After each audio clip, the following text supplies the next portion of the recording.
Okay, so welcome back. I had ended yesterday's lecture with a discussion of this notion we wanted to be able to visualize a function of a complex variable and what it does eventually what it does to some region in the complex plane. So the idea, I drew like a potential example picture here of some region in the complex plane.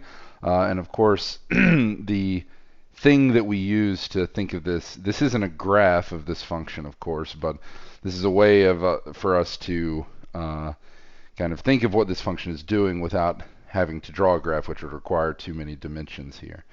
And so this is the complex plane where a z is written as, x plus iy. And here we are in the complex plane where our real and imaginary parts are u and v instead, and this w is u plus iv. Okay. All right. And so the idea here is to work from some basic examples to actually see how we can do this for some given complex function. And so the kind of one of the nicest examples to start with is just the mapping f of z is z squared, or written in our equivalent notation, w is z squared. All right, so w is equal to z squared. Okay, so we already saw that writing this, remember that any function of a complex variable can be thought of as having real and imaginary part u and v that depend on x and y, where of course x and y come from thinking of my complex number z as having real and imaginary part x and y respectively, right? Okay, and so we can think of any function of complex variable like this, and we actually did this as an example yesterday, where we found that if you have the function f of z is z squared, this actually can be written as u plus iv, where u is x squared minus y squared. This is what we found yesterday. And v is 2xy. Okay. All right. And so I want to think of this as a mapping from the xy plane into the uv plane. Right? And so the idea is I want to start with complex plane where my axes are x and y. I want to think about this f as being a mapping from this plane to this other complex plane where now these parameters are given by components u and v. Okay. And I want to know what this function is doing. And so the first thing that I want to know is what it does to some curves. Okay, so first idea is see what happens when I apply f to some specific curves.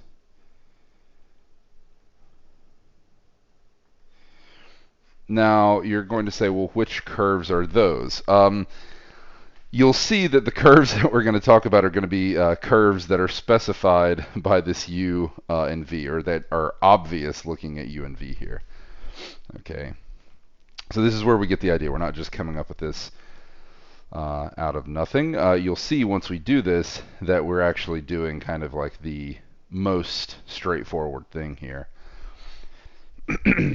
Okay, and so the curves in question, if I look at you and I say, boy, like what curves, right, would map to an easy expression in the UV plane via this transformation, right?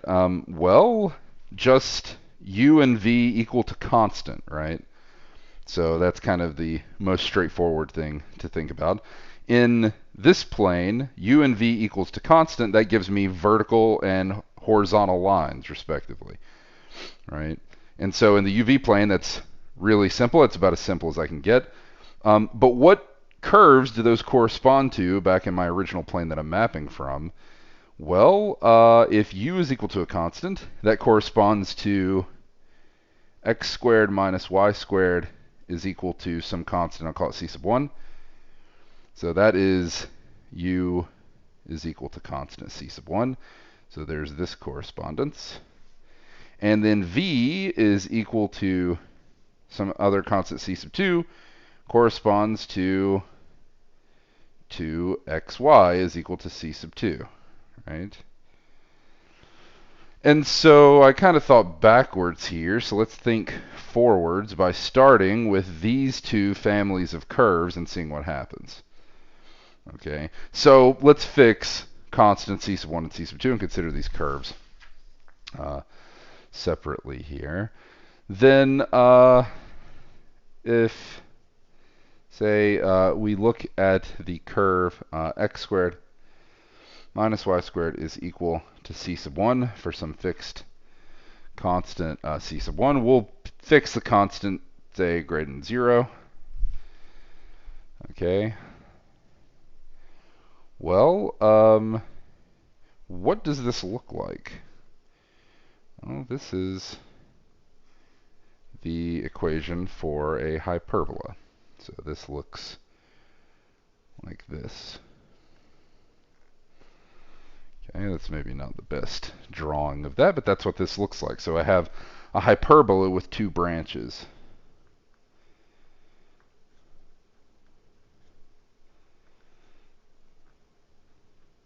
In this way.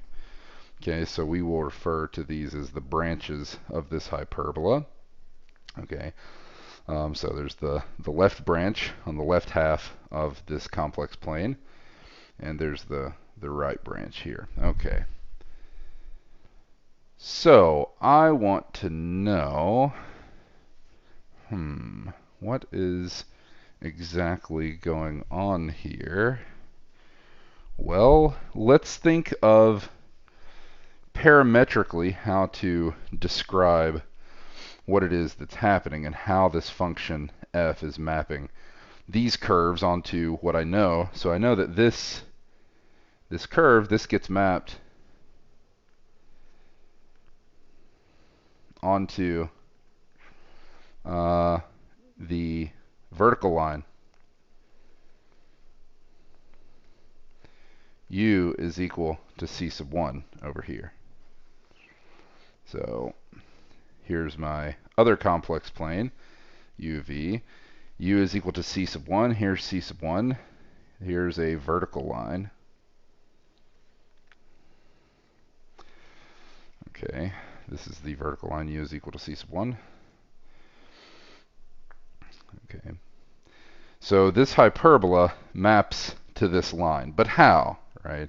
So first of all, how can you see that this gets mapped to this line? Well, we have set this up so that this is exactly the case, right? So going back here, if we look at the hyperbola, x squared minus y squared is equal to c sub 1, right? Then if x squared minus y squared is equal to c sub 1, then under this transformation, x squared minus y squared is equal to c sub 1, so u is equal to c sub 1. So under this map f, we have that this hyperbola is mapped onto this vertical line. But now we want to understand how exactly it's mapped onto this vertical line. So we're looking for a parameterization of what is going on here, right? So we want to parameterize the image of a branch here, okay? So I am going to start with, say, let's just start with a point here on this right-hand branch, okay? Okay, so if I have a point here on this right-hand branch, such a point, okay, whatever that point is, satisfies x squared minus y squared is equal to c sub 1. Okay, and if I look at the image, I know that u, so if I think about a point here that I can think of as a z, x plus iy, or I can think of it as an ordered pair xy. Okay. If I think of the image of this z under f, what happens? Well, first of all, this point, if I think of this parametrically in terms of u and v, so u gets mapped to c sub 1, of course. Okay, but what about v? Well, v is 2y, 2xy. But if I actually replace the x with this, so if I note that a point satisfying this, of course, this means that x is plus or minus the square root of y squared plus c sub 1. Right? And once I've expressed this hyperbola in this form, being on the right branch means picking the plus here. Right? And so v is equal to 2 times y plus the square root of y squared plus, or sorry, times plus, it's a little confusing there if you're just listening to me and not watching me write this down, because it seems like I'm adding something here. So this is 2y times the square root, the positive square root of y squared plus c sub 1. Okay, and that's because I'm on the right branch here. Okay, and of course y is just some real number between minus infinity and infinity. Okay, and so taking these together, how does this parameterize the line u is equal to c sub 1 here? Okay, well, if I think of a point here moving upward along this right branch, what is the corresponding motion over here? All right, and why am I talking about motion now? Because I want to see how this function is mapping out this curve here. And so, I'm not just doing it for this point, because a single point here and there doesn't necessarily tell me exactly what's going on, but I want to think about taking this point and moving it along this branch to see what motion occurs over here. Okay, and so how does this work? Well, it is going to trace out this branch just looking here, right? So all of these, so u gets mapped to, so u goes to c sub 1, so I'm on this line already. What is happening here, as I'm moving upwards, right, as my y is increasing, then what's happening to v? I'm moving upwards, right? Because, if my y is increasing here, then over here, you can see that I'm moving up along this line. Okay, and so what is happening here is an upward motion, okay, along this line. Okay. So this right branch gets mapped onto this entire line in this fashion. So a point moving upward along this right branch gets mapped to points. If I thought about picking a bunch of points in an upward trajectory and then mapping them, they would be mapped in this way, going up. Motion indicated would be going up. Okay, so then what about the other branch? So on the other branch, so if I pick a point over here, maybe I'll use a different color. Okay, so if I pick a point over here, okay, then how does this change what I've written here? So in this hyperbola, now I'm picking the left branch, so this would be the same parameterization. U is unchanged, U is still c sub 1, and v is now 2xy which is, I'm going to be picking the minus root here for x. So this is 2y times minus the square root of y squared plus c sub 1. So this is minus 2y times square root of y squared plus c sub 1.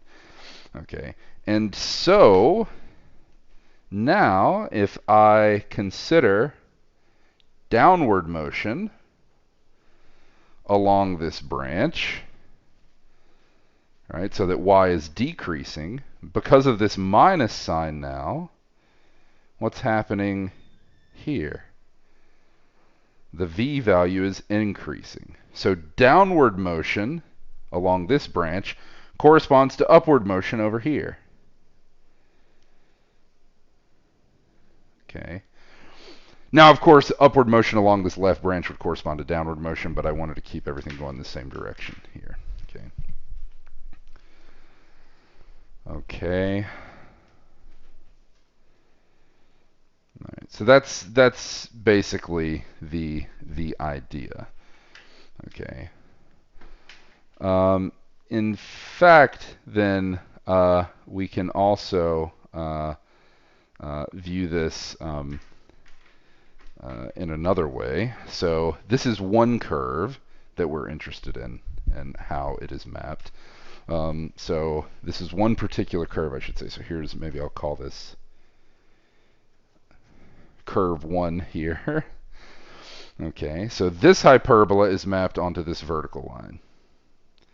But there was another hyperbola that I was interested in, and that is my second curve.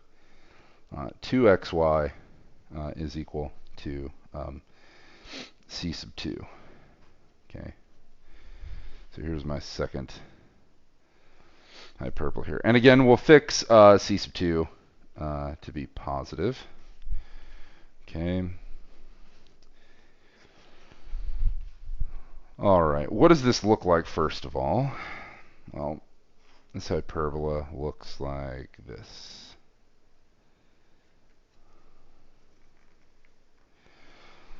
Okay, that's a pretty bad drawing, but you'll have to forgive me. Okay, so this is what that hyperbola looks like. And of course, if I'm actually considering how this, or what curve this gets mapped onto, it's not too mysterious. I have this complex plane here. F maps this thing to the horizontal line. V is equal to c sub 2. So we have a horizontal line. V is equal to c sub 2. Okay. Okay, and this is in the UV complex plane. Okay. Of course, it does this, not in a mysterious way. This is exactly why we've picked this hyperbola, right? Because the map in question, z squared, had this real and imaginary part here. Right, so we picked it specifically so that v would be a constant, so it mapped this onto a horizontal line. Okay. All right. So then let's try to understand how this hyperbola gets mapped onto this horizontal line. Okay. Well, so let's try to understand this parametrically. Right. So then parametrically, I'm thinking here, this is, so first of all, let's just start on the upper branch, the one in the first quadrant. So if I pick a point here and I start on this branch, then what do I do? Well, I think, okay, so first of all, v is equal to c sub 2. Right. That's exactly where this gets mapped to. So when 2xy is equal to c sub 2, since 2xy is equal to v is equal to c sub 2, so good to go there.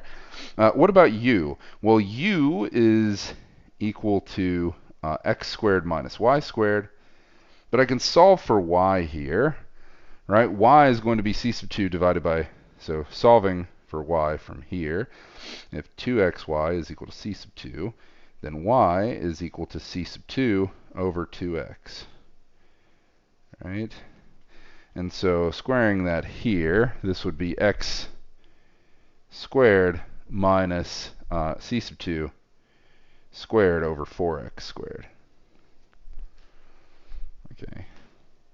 And so this is the parameterization in question, right? Since we are on the upper branch, this x is only going, it's only strictly between 0 and positive infinity. So let's write that over here. The parameterization in question is u is equal to x squared minus c sub 2 squared over 4x squared, and v is the constant c sub 2. This is my parameterization. I have to describe where my parameter x lives here. So x is strictly between 0 and infinity, and this is because I'm on this upper branch here. Okay. All right. But how does this behave, right? How does this behave? Well, what is the limit? Right, we have some endpoints here. We're curious how this thing behaves at those endpoints. So what is the limit as x approaches 0 from the right? Right, x is we're on this upper branch, so we don't have values where x is approaching 0 from the left here. So what is the limit as x approaches 0 from the right of that of u, right? Which is this expression x squared minus c sub 2 squared over 4x squared. What is that? Well, this is going to 0, and this is going to 1 over 0, right? So this is minus 1 over 0. This is minus infinity, right? So it's a quick analysis there. What's the limit as x goes to infinity of that same expression?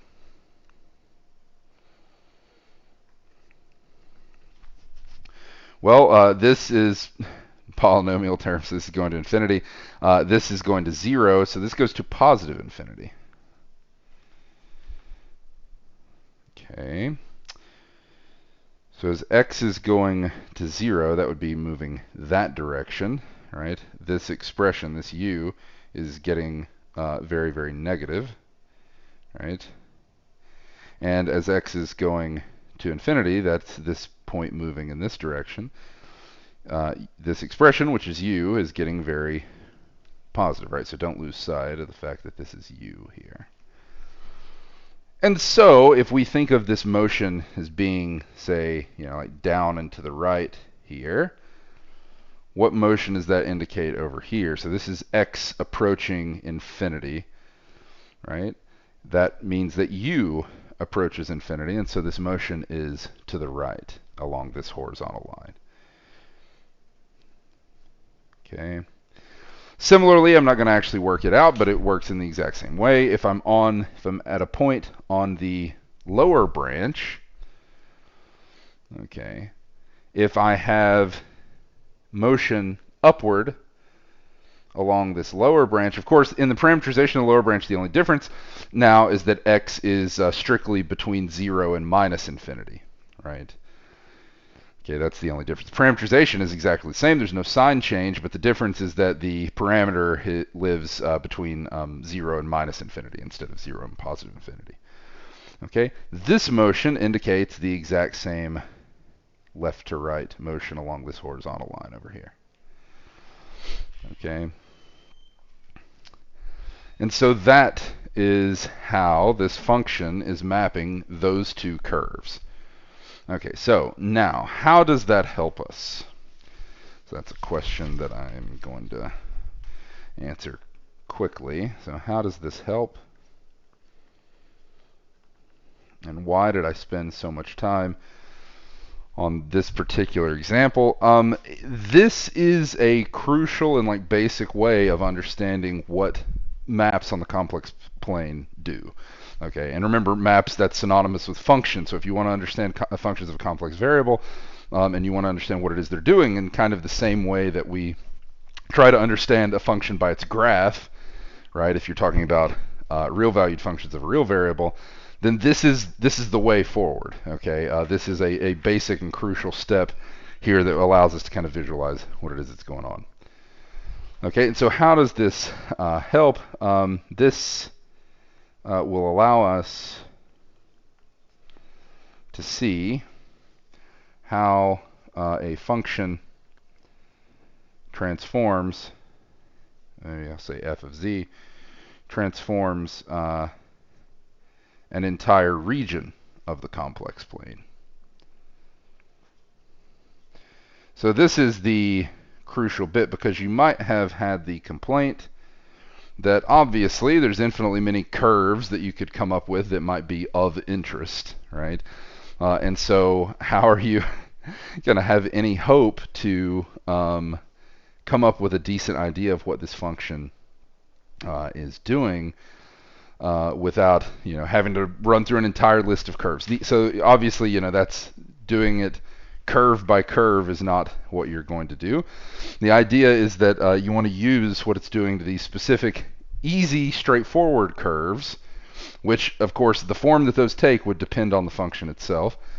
You want to see what happens, or how it transforms those curves, and you want to use that to see how it actually transforms an entire region of the complex plane, right? Which is a lot more of what you're interested in. You're not necessarily interested in exactly how it transforms specific curves. Okay, all right. And so this is what we're going to do immediately. So we are going to stick to this example of f of z is z squared to see what's going on. So we have just used how this thing maps those hyperbolas in question to try to figure out what's going on. So let's do the exact same thing. So here's the example. Consider the domain that is x greater than 0, y greater than 0, and x times y strictly less than 1. Okay, so consider the domain here in the complex plane. What does that look like? So this looks like the following. So it's in the first quadrant. It doesn't include the axes, so those are not included. Or maybe I should have dashed those.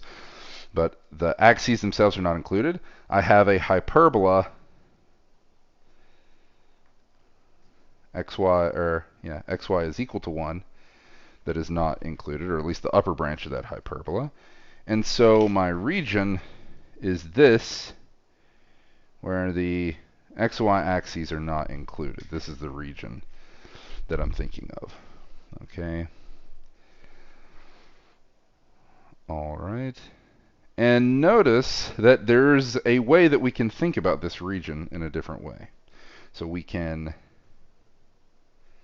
think of this region in a slightly different way.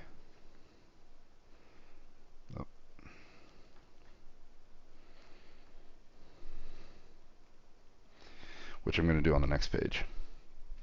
Okay, so let's go back. I'm going to draw a picture that's a little bit better.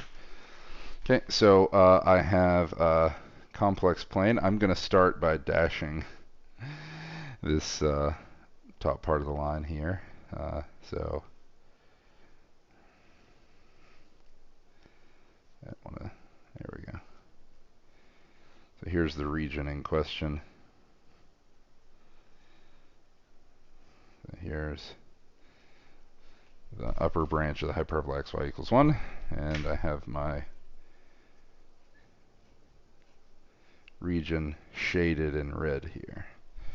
Okay, so again, just to rewrite it, x greater than 0, y is greater than 0, and x times y is less than 1. Okay, this is my region, so I'll call this S. Okay. All right, so here's my region S. Now, I can think of S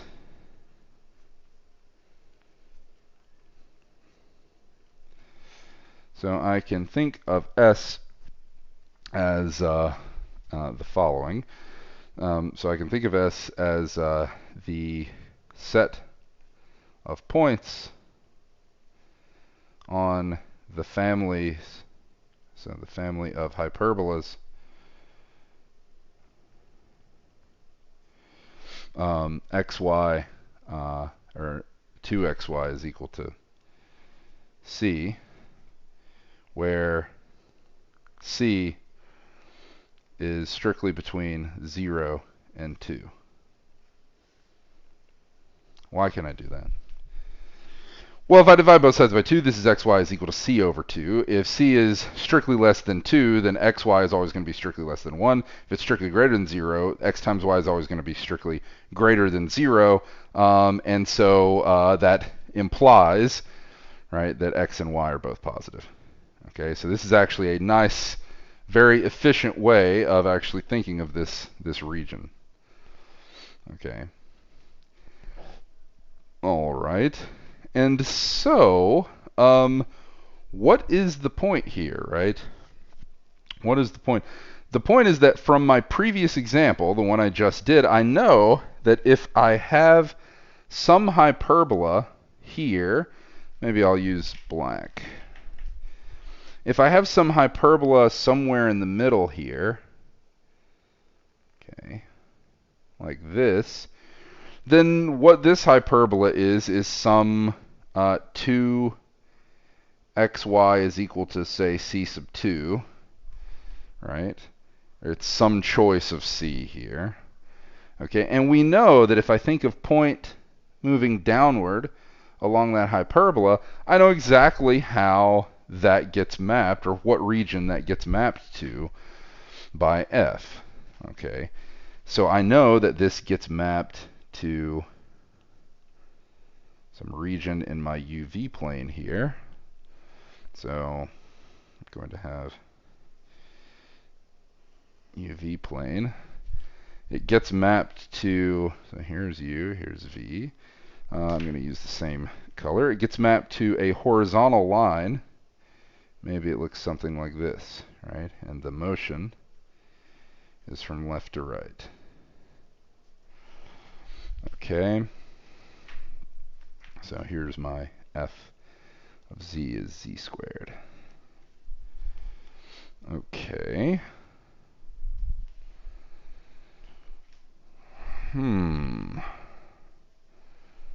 Okay. But then what is going on if I don't think about just a single hyperbola, but the entire family of hyperbolas filling out that region? So in order to see what it is that's going on here, the textbook fills in these boundaries with some labels. So here I'm going to label these points.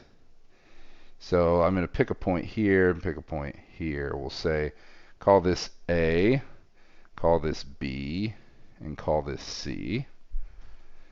Okay. And I'm going to pick a point for this outer hyperbola here. You can view the axes as like a degenerate hyperbola that has a corner here, right? If you want to view this entire, even the boundary, as being a hyperbola. And here I'm going to pick a point, say D and E. Okay, and I want to think about how this is mapping. So the idea is that you don't have to do it this way. You could actually just draw a few examples of these hyperbolas in black, and you see that they would fill out these strips. So maybe I'll do that. So if I drew some more hyperbolas in here, then what's happening is those would map to horizontal lines that look like this, maybe. Okay. Now that I've assigned these labels, I did that so that I can track where these points go, right? Okay, so like where does the point, where do the points A, B, and C go? Well, A goes like here, and we'll call its image A prime. Okay, we'll call the image of B B prime. That actually goes to the origin. You can just check that. B is 0, 0 here. Under F, it definitely goes to 0, 0 in the UV plane. Okay, and similarly, C prime, the image of C, goes here. Okay. What about the image of this hyperbola that has endpoints D and E? Well, here is, say, D prime. Here is E prime. They form this horizontal line. And actually, if we've chosen this D and E to be the hyperbola xy equals 1, then you can just check yourself that this point, we actually know what it is. It's 2I.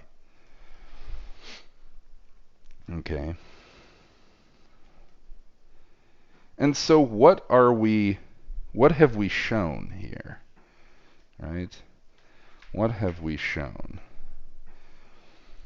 So we've shown that the open region, S, gets mapped to the open horizontal strip that is where V is between 0 and 2. So S gets mapped to T, which is the open horizontal strip specified by specifying V values between 0 and 2, and U can be anything. So U is minus infinity to infinity. So this is the open horizontal strip of that height. Now simultaneously, we've actually shown something else here. Okay, so simultaneously, we've actually shown what the image of S being the closed region is. So in fact, if S is a closed region, so if I replace these, what happens, right? So if I replace all of these with all these strict inequalities with equalities that include the boundary here, then we've actually already shown that this is a closed horizontal strip. Okay, because all of these work in exactly the same way, because I know what I'm doing there, using the terminology that we talked about at the end of chapter 1, I'm looking at where the boundary maps. So this boundary component, this line from AB, maps to the left half of the U-axis. BC would map to the right half of the U-axis, and this hyperbola up here, xy is equal to 1, this so this hyperbola, or arc of this hyperbola, maps to this upper boundary of the T region in the UV plane. Okay.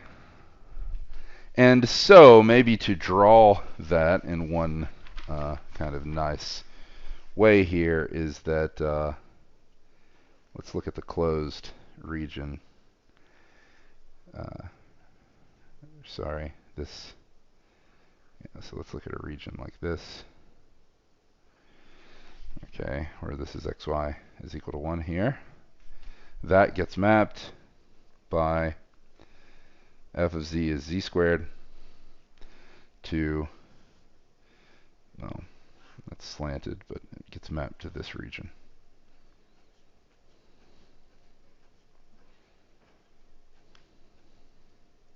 Where that's 2I.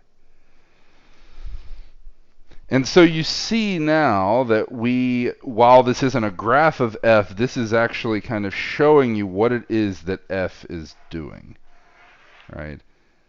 And of course, if you keep track of what happens as points move, say along curves or along this region in some way, and what occurs over here in the image, you can even get a better understanding of exactly how this function is transforming this region. Okay, so this is one of your strongest tools in understanding the basic behavior of these functions. Okay, and you'll see this often, like I said, in any level complex analysis, studying maps, you're going to see a concern with what functions do, how functions transform some given region. Okay. All right. So let's look at what happens to, say, some other type of region. And so let's say look at what happens on a circle, right? Let's do another example. So what about, so how does this same function, f z equals z squared, transform a circle? Okay. Well, as is typical, when you are dealing with a quantity that involves circles or pieces of a circle, a thing that you often want to do is to think of this in terms of polar form or exponential form. And so if we're looking at the expression w equals z squared, if we put this in polar form, this becomes the expression w is equal to r squared e to the I times 2 theta. Okay. So then what this means is that to find the image of any given point, I would square the modulus and then just double the value of the argument, right? So i.e., to find the image of some point z that's non-zero, so r is e to the I theta, what I would do is to so I square the modulus, which is modulus of z, which of course is r, and double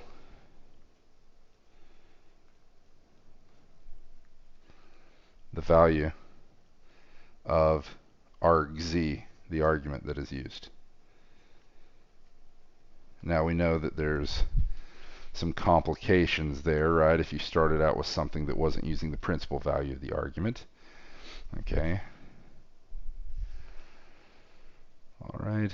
And so if I think of the image, if my image point is rho e to the I, say phi, then rho is r squared, and phi is 2 theta.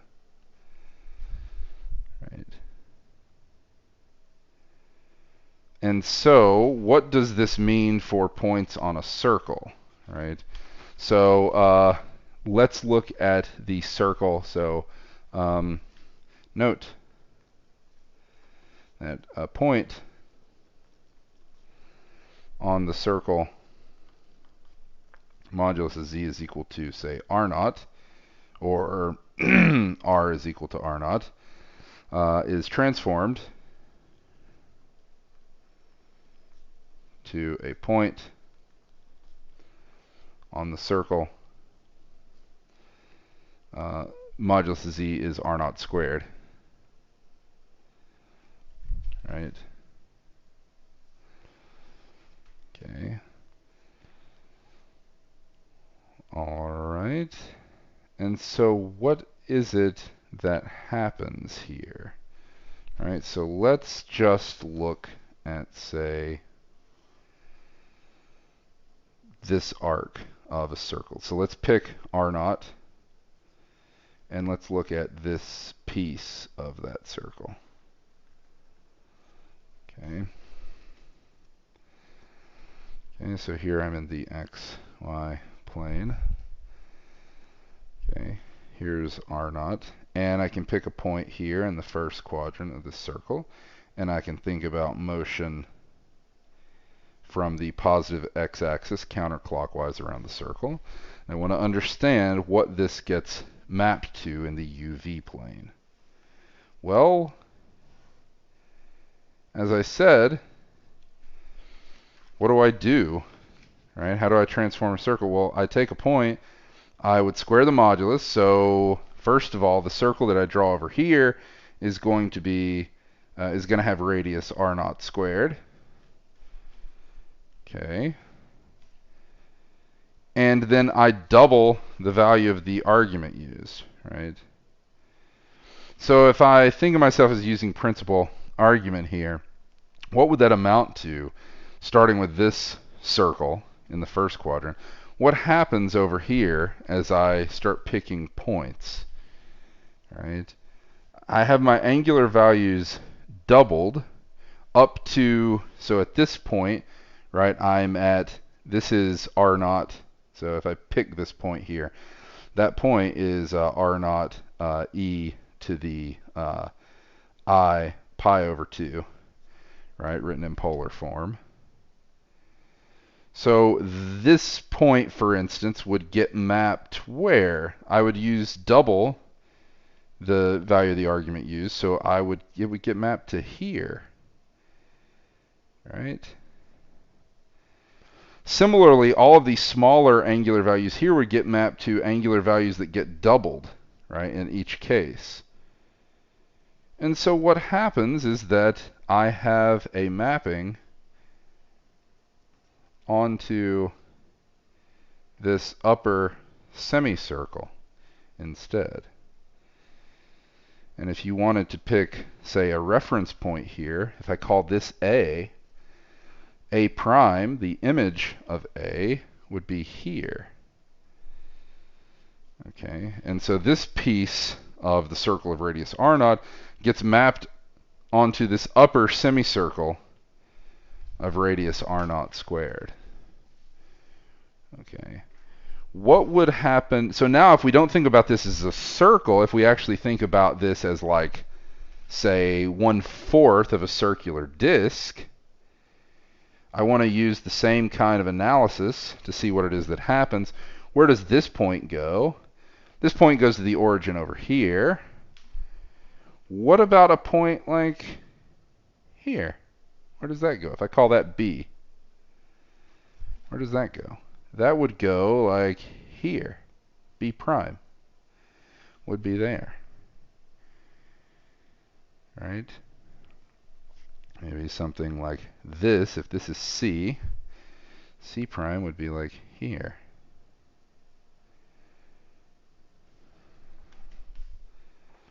Okay.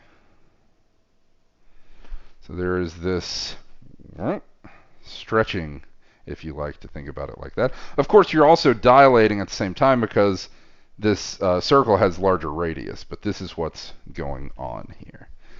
Okay, if you thought about this happening on a unit circle where r naught is 1, then r naught squared is also 1, and so it's actually just transforming unit circle here by this kind of stretching, but this is exactly what it is that's going on here. Okay.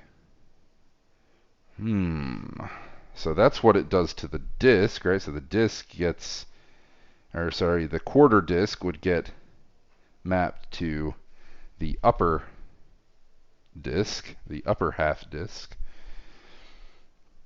Okay. Now, what about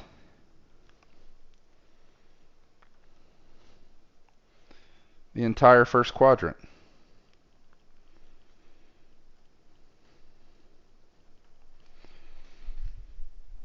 So using the same type of argument that we used up here for the circle, what about the entire first quadrant? If you like, right, just think about this entire first quadrant being filled up with arcs of this quarter circle, right? So think about the entire first quadrant being filled up with arcs of this quarter circle, right? So being filled up with this, the part of these quarter circles, or the part of these circles that lie in the first quadrant. Okay, what happens here? Well, exactly what you think. This gets mapped to the entire upper half plane.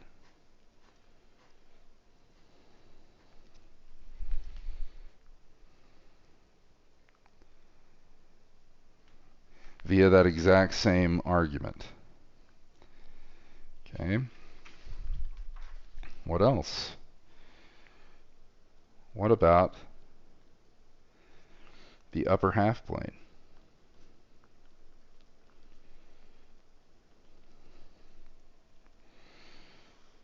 So let's start with the entire upper half plane here.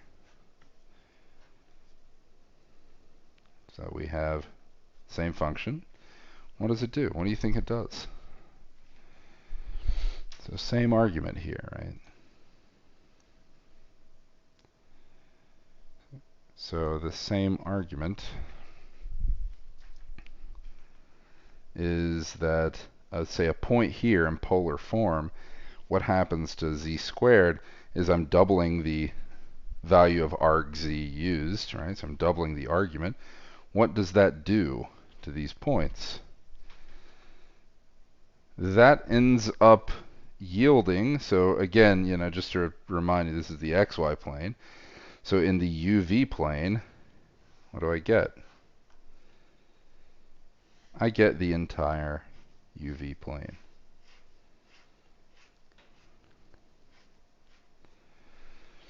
Okay. All right. So all of the uv plane. So it maps the upper half plane to the entire uv plane here. Okay. All right. So the thing to note here is if we look at more general functions where we exponentiate z, so z to the n, these behave similarly to z squared. It's not exactly the same, and you can work out the details. In fact, that's what you'll do in your next homework. So these behave similarly to z squared. And so we've actually come up with a way of describing an entire class of behavior of these functions. Okay. Okay, so we're actually not done with this, but we'll return to it later when I need more examples from this map. But even something as simple as squaring yields a really, really nice understanding of this kind of thing that's going on with functions of a complex variable. Okay, and so the next thing so basically what we have done here through this analysis is we have dealt with functions of this form. Okay, so we have dealt with these monomial powers of z here. And like I said, if you want to understand what happens with z cubed, z to the 4th, z to the 5th, that's going to be in your homework, but it is very similar to this, right? And the only adjusting that needs to be done is the adjusting that has to happen because that 2 changed to a 3 or a 5 or whatever, okay? It's not a whole lot of adjusting that needs to happen. So the next thing I want to understand is exponential functions.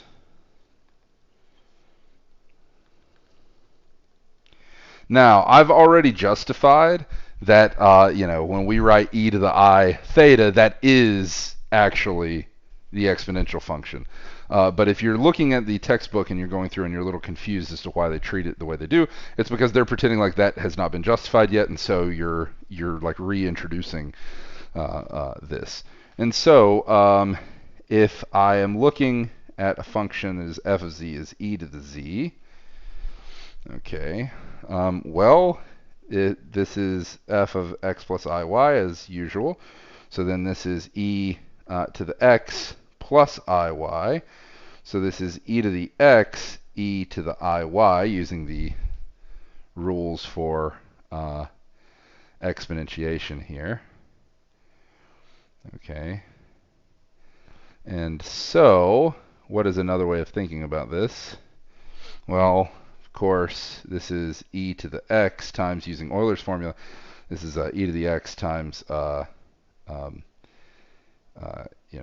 sine or cosine of y plus I sine of y. Now, what I want to do, maybe rather than writing it like this, so that I don't mix this rectangular x and y with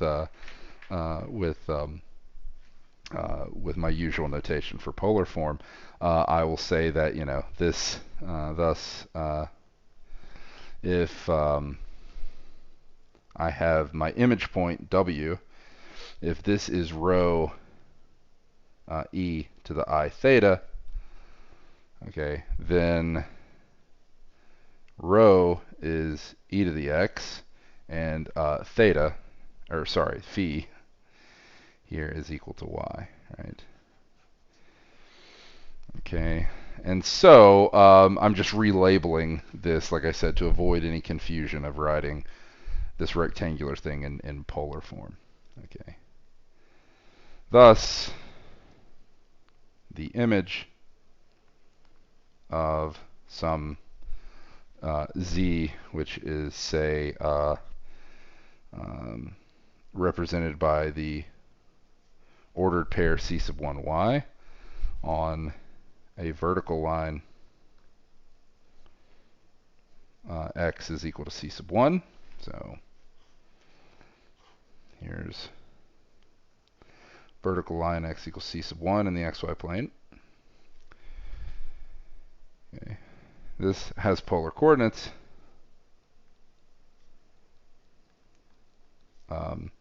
E to the c sub 1. So this is rho is equal to e to the c sub 1, and phi is equal to y. Okay. And so let's track what it is that happens here. As, say, I pick a point and I have it moving up this vertical line. So I pick a point here and have it moving up the vertical line. As it's moving up the vertical line here, this aspect of the polar coordinate's not going to change. So this radius is the same. Okay. The only thing that's changing is the angular value is increasing here, right? So y is increasing. So what is that tracking, actually? So maybe even starting at 0, right? What is that tracking? Well, over here in the UV plane, I have points with this as polar coordinates. So I start here. And as y is going up, again, this radius isn't changing. So I'm the same distance from the origin as I am here. But y is increasing. And so this is actually tracing out a circle. It's tracing out a circle having radius e to the c sub 1 here. And it's tracing it out counterclockwise, as is usual, right? Okay, so that is what is going on. Okay. All right. Well, that is what it does to a vertical line like this. Let's use the same thing that we did for understanding what was going on with with z squared to see what happens to, say, a horizontal line. Okay, so maybe let's do it on the same plot here because this is easier. So I'm going to use red. So if I pick a horizontal line, call this horizontal line, so this is y is equal to, say, c sub 2. So a point here on this horizontal line, maybe I'll put it here. So a point on this horizontal line, of course, is going to have coordinates, say, x c sub 2. Right? What is going on here? Well, so the polar coordinates here are going to be e to the x, so in polar coordinates. So this gets mapped to, so maybe I'll write it here. So x c sub 2 gets mapped to a point with polar coordinates rho is equal to e to the x, and phi is equal to c sub 2. So the angular value is constant. Okay. And so let's make this motion be to the right. So here x is increasing. Okay, so from left to right, x is increasing. So this radius is increasing. I'm getting further away from the origin. But this angular value is constant. So I have a bunch of points. Their angular value is always the same. That means their angle measured from the positive u-axis is always the same. But their distance from the origin is getting larger. What does that look like? It looks like this, right? Where this angle is phi is equal to c sub 2. Now, I don't want to confuse you. It's not that entire region. It's actually literally just that piece. So this red piece with the direction indicated gets mapped onto just this red piece, this single ray emanating from the origin. Okay. Okay.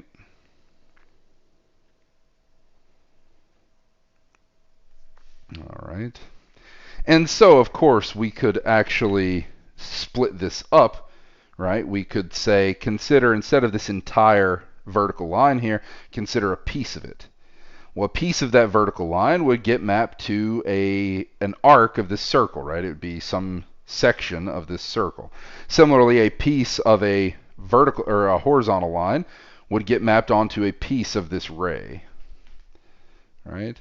We can use that to talk about what happens to, say, some rectangular region.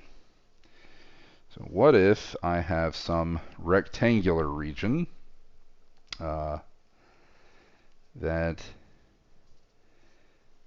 looks like this? So we'll say a rectangular region. We'll label the rectangle A, B, C, D. Okay. Now, the reason why this is going to work perfectly for us is because, well, this rectangular region is described in terms of pieces of vertical and horizontal lines here, right?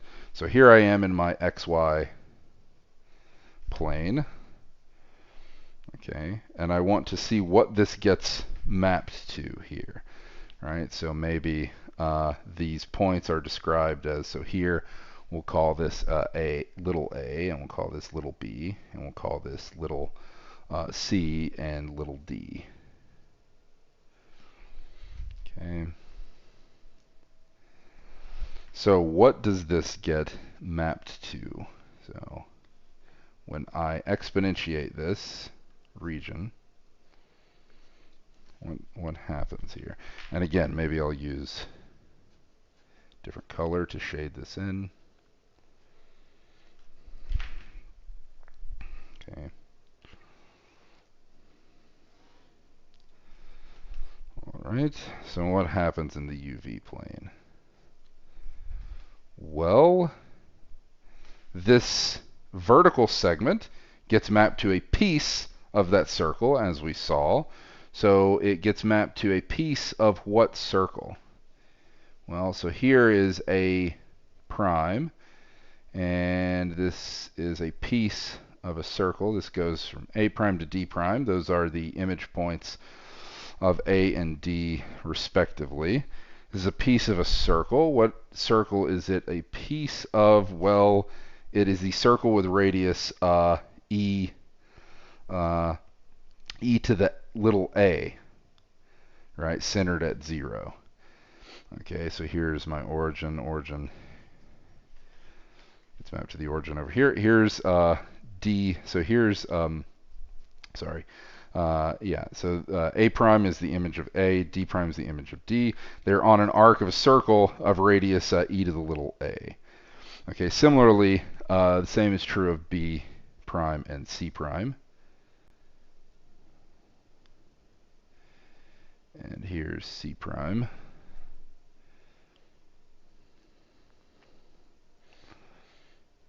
They are on an arc of a circle of radius e to the little b, centered at the origin.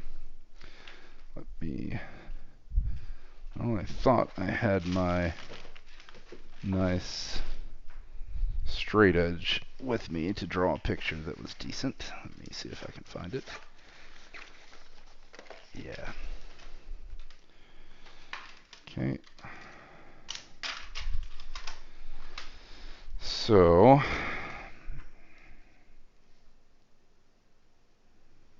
oh, I have to extend D a little bit. Yeah, there we go. I have to extend B a little bit to get it to fit. There we go. Okay, so here's the region. So this lies on the circle of radius. So the radius here is e to the little a. The radius here is e to the little b. And these angular lines are phi. So this lower angular line is the smaller value here. Phi is equal to little c. And this angular line is phi is equal to little d. Okay. And this is the region in question.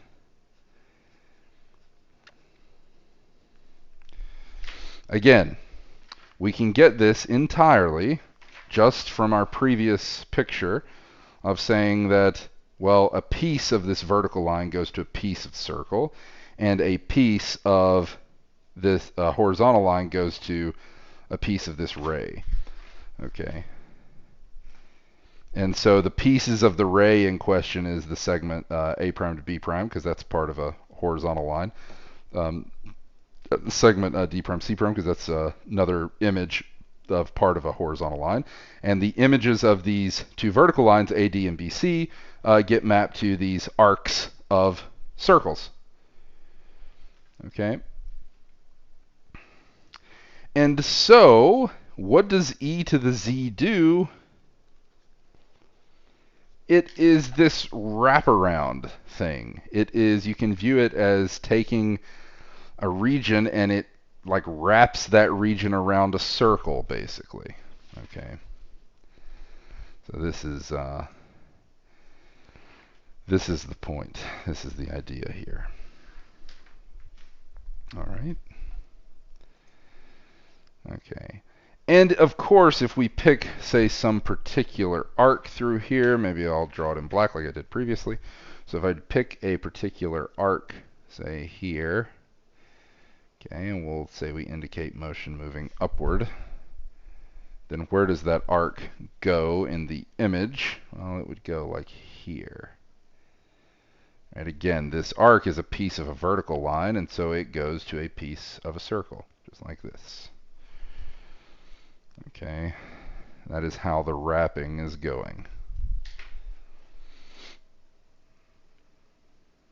All right. Okay. Let's see what happens, say, to, let's do one more example here that I think is nice.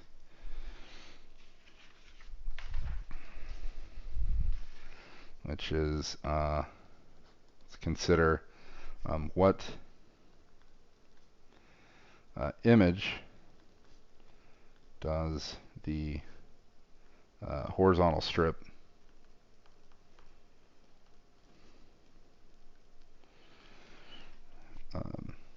that is, we'll take this horizontal strip here in the complex plane that, so here's x, here's y. It goes from the point, say, pi I, right, and includes all points in the following horizontal strip. So from pi I to 0. Okay, if I look at this horizontal strip, what image does the horizontal strip here have under the map? F of z is e to the z. So what happens to this when I hit it with the exponential map? Okay. Well, let's think about it for a second. So this vertical line gets mapped to a part of a circle, right? Or sorry, this this horizontal line gets mapped to an angular value. Vertical lines get mapped to part of circle, right? But what angular value am I getting by this particular piece of this horizontal line here, right? So let's think, and to think it may help to choose an intermediate point here, say CI. Okay, so then if I look at this, say, smaller horizontal region, smaller horizontal strip, what would that get mapped to? So maybe I'm going to cross shade here. What does this region get mapped to? So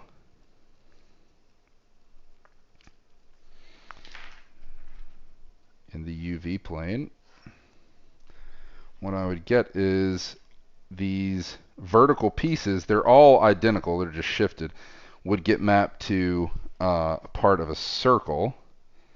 And this horizontal line is getting mapped to the ray that I'll draw in black, which is determined by phi is equal to c, right? So I get a ray determined by phi is equal to c, and it includes all points up to that line, right? So this is what I would get. This is the region in question. Okay. Why is that the case? Well, you can think about this as including basically circles of varying radii, right? Or arcs of circles of varying radii that are only bounded, right? They're bounded up to this, or they're bounded by this angular value phi is equal to c. So you would get arcs of circles.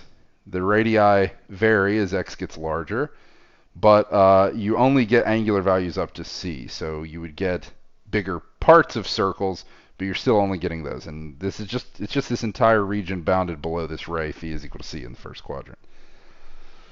Okay, but then if we think of creeping this ci up, and closer to pi, what region do I ultimately get mapping that entire strip? Well, I would actually get the entire upper half plane. Okay.